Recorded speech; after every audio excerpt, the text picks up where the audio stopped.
Yamamoto's confidence in the invincibility of his Zero fighters and the superiority of Japanese tactics was complete. His escort of seasoned pilots, flying nimble and deadly Mitsubishi Zeros, would normally ensure his safety. Yet the Americans had studied every detail. The range of the aircraft, the speed of the formation, the time it would take to reach the target. Every factor was calculated, leaving no room for error, but offering the slim chance of a historic success. In the weeks leading up to April 18, the American planners pored over maps, charts, and reports. Pilots trained relentlessly, practicing long-range navigation over open water, mastering the quirks of the twin-engine P-38 Lightning, the only fighter capable of escorting them on such an extended mission. Mechanics tested every engine, adjusted every instrument, and refined every detail. The stakes were clear. One of the most audacious missions in the Pacific War, if successful, could demoralize the Japanese Navy, alter operational priorities, and reshape the trajectory of the conflict.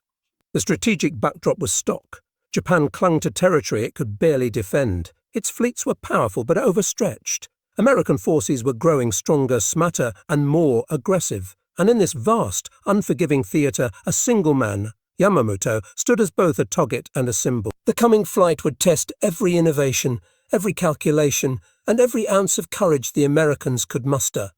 And as the sun rose over Guadalcanal on that fateful April morning, the pieces were falling into place for a confrontation that would send shockwaves across the Pacific. The pilots of the 339th Fighter Squadron, aware of the mission's magnitude, tightened their grips on the throttles. Every mile flown brought them closer to history. The mission to intercept Admiral Yamamoto was unprecedented. For the Americans, it was not just a strike. It was a test of precision, endurance, and courage. Once the decrypted Japanese messages revealed Yamamoto's inspection flight from Rabaul to Balear Island, planners at Pearl Harbor began designing what would later be known as Operation Vengeance. The task was clear: fly over 400 miles of open ocean, locate Yamamoto's formation, and engage without warning. The slightest error in navigation or timing would doom the mission. Pilots assigned to the 339th Fighter Squadron spent hours studying maps, practicing long-range navigation, and simulating intercepts over water. They trained to maintain radio silence, fly in tight formations, and execute split-second aerial maneuvers. Each P-38 Lightning, with its distinctive twin-boom design, was chosen for its range, speed, and firepower. Mechanics ensured the aircraft were flawless, knowing that even minor mechanical issues could be fatal hundreds of miles from land. The human element weighed heavily. Lieutenant Rex Barber, Captain Thomas Lanphier, and the other pilots were young men confronting a mission that could make or break their careers and their lives. Fatigue, nerves, and the vast expanse of ocean pressed on them as they mentally rehearsed each maneuver. Above them, Yamamoto's G4M Burma, escorted by seasoned Zeros, flew unaware of the trap being laid. The Americans knew the operation would be remembered not just for its audacity, but for its precision, a perfect alignment of intelligence, skill, and courage. Every calculation, every briefing, and every pre-flight check was part of a larger gamble. And as the pilots climbed into their cockpits that morning, throttles open and eyes fixed on the horizon, history was waiting. The sky over the Solomons held a deadly secret, and the next chapter would unfold in speed, fear, and consequence. For the American pilots, the mission was both exhilarating and terrifying. Lieutenant Rex Barber and Captain Thomas Lanphier were young men, trained to fight, but not to perform feats that pushed the limits of human endurance. Flying over 400 miles of open ocean in single-seat P-38 Lightnings, they had no margin for error.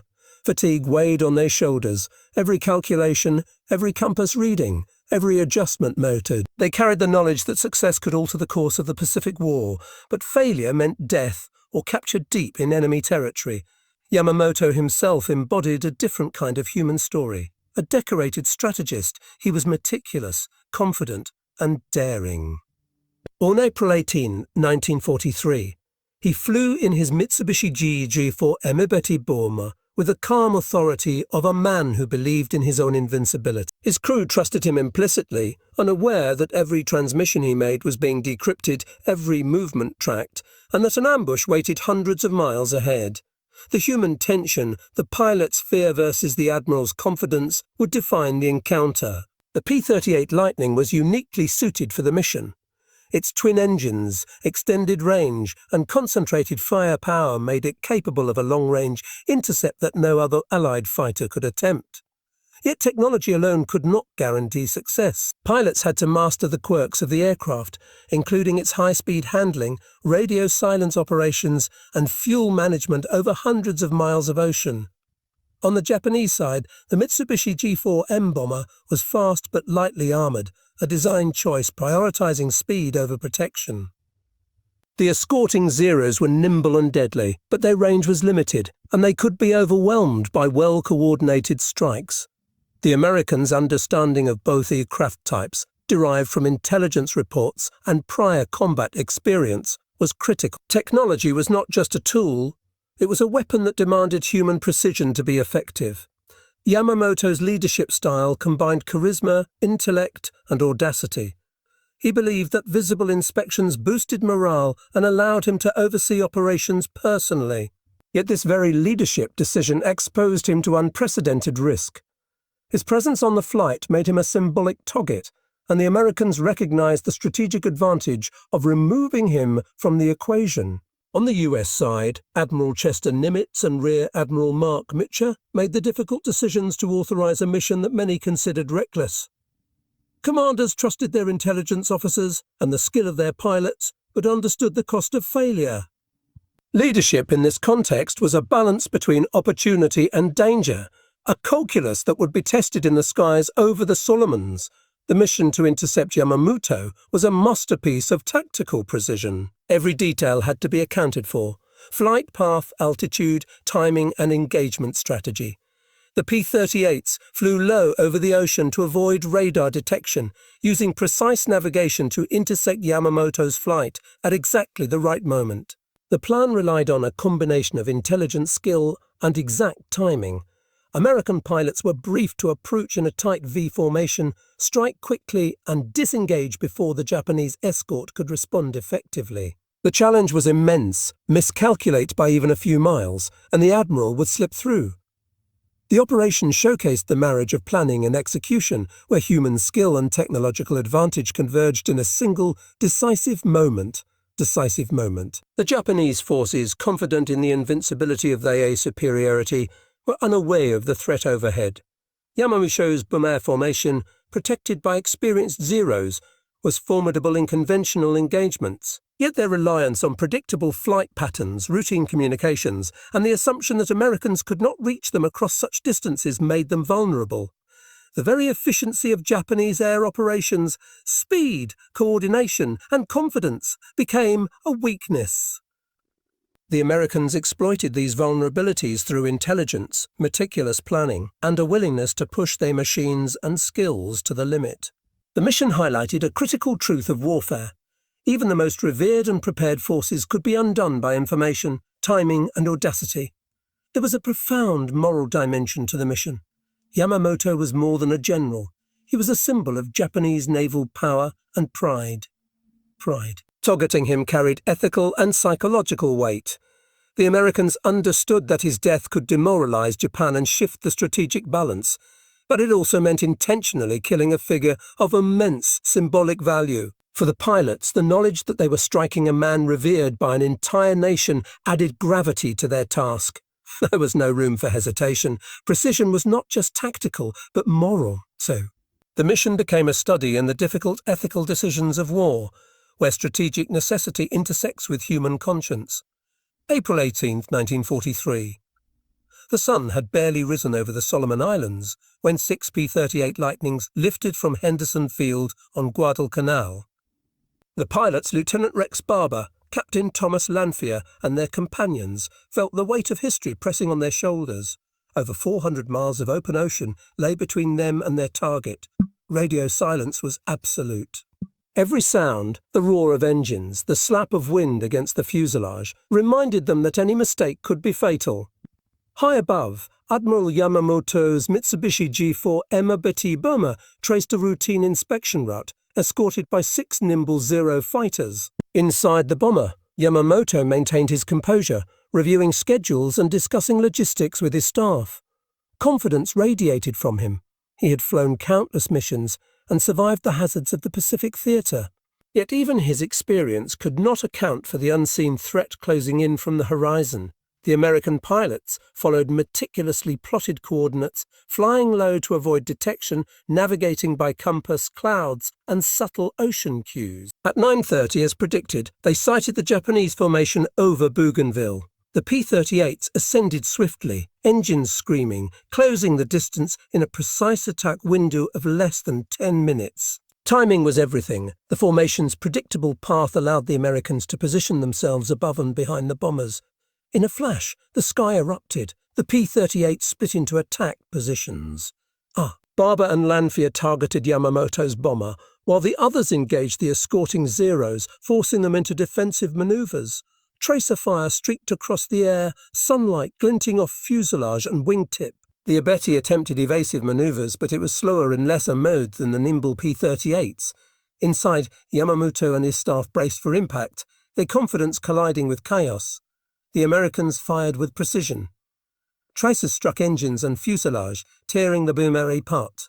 Flames erupted, smoke trailing into the sky. Pilots reported seeing the aircraft break apart, crew members thrown into the void.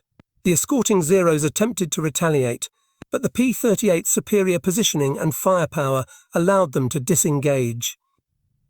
Within minutes, the sky was silent again, save for the distant echo of engines fading toward Guadalcanal. Barber's eyes followed the descending wreckage. There was no celebration in the cockpit, only the sobering realization of the magnitude of their strike. Yamamoto, the mastermind of Pearl Harbor in symbol of Japanese naval might, was gone.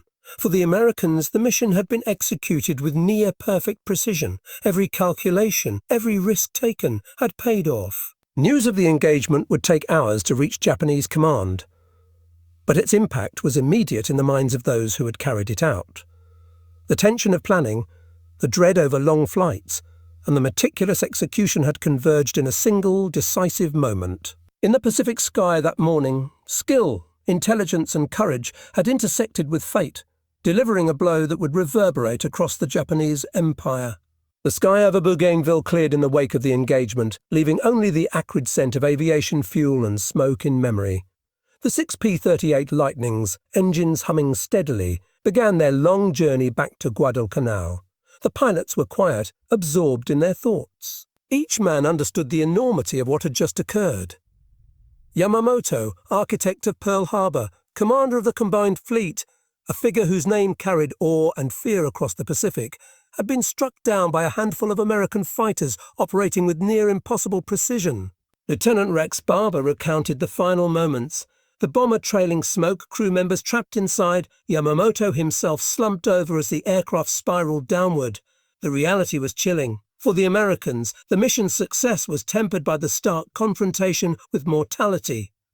History had been made, but it was written in fire and human lives. Meanwhile, Japanese forces were still unaware. Reports from the field trickled into headquarters hours later, carrying the first whispers of disaster. The initial shock was disbelief. The admiral, untouchable in their minds, had been killed in a sudden surgical strike. Panic and grief rippled through the ranks. Officers debated whether this loss was tactical, strategic, or symbolic. It was all three. Yamamoto was not only a commander but a morale anchor. His death created an immediate vacuum of authority, leaving subordinates scrambling to adjust plans, delay operations, and maintain cohesion. Back at Guadalcanal, the returning pilots were greeted with cautious celebration. There were no parades, no fanfare, just the sober acknowledgement of a mission accomplished. Radio reports confirmed the intelligence had been accurate. Japanese transmissions had verified the loss of Yamamoto and key staff. Admiral Nimitz and his commanders allowed themselves a rare private moment of relief. The mission's precision had validated months of painstaking planning, training, and code-breaking work. Every risk had been calculated, and every gamble had paid off. Strategically, the impact was immediate. Japanese naval operations became more cautious. Plans for offensive maneuvers in the Solomons were delayed, and fleet movements were re-evaluated under the shadow of uncertainty. Yamamoto's death also resonated with psychological intensity. Japanese propaganda had long portrayed him as invincible. His loss undermined morale and served as a grim reminder that even the most revered figures were not immune to the reach of American ingenuity and determination.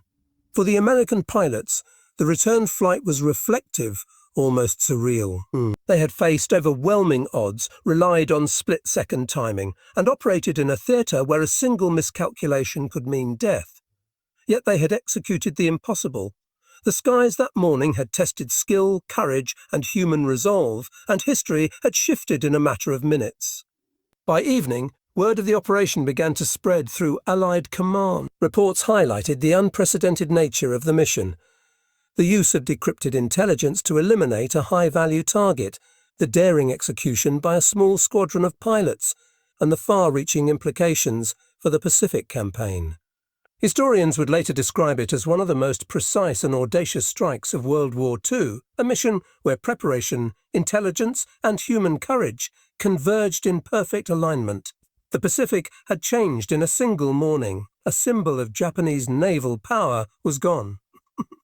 The skies above the Solomons, once filled with tension and uncertainty, now held the quiet aftermath of a moment that would resonate across the war. The stage was set for the consequences, both immediate and long-term, that would ripple through strategy, morale, and the hearts of men on both sides.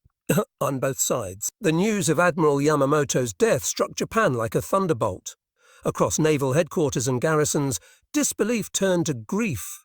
The Pacific War would continue, vast and brutal, but the events of that day served as a profound reminder, even in the expanse of conflict, the decisions of a few can echo across nations, shape destinies, and transform the course of history forever. And so, as the sun rose and fell over the waves, the memory of that morning remained, a moment where skill met fate, and where courage carved its mark into the pages of time.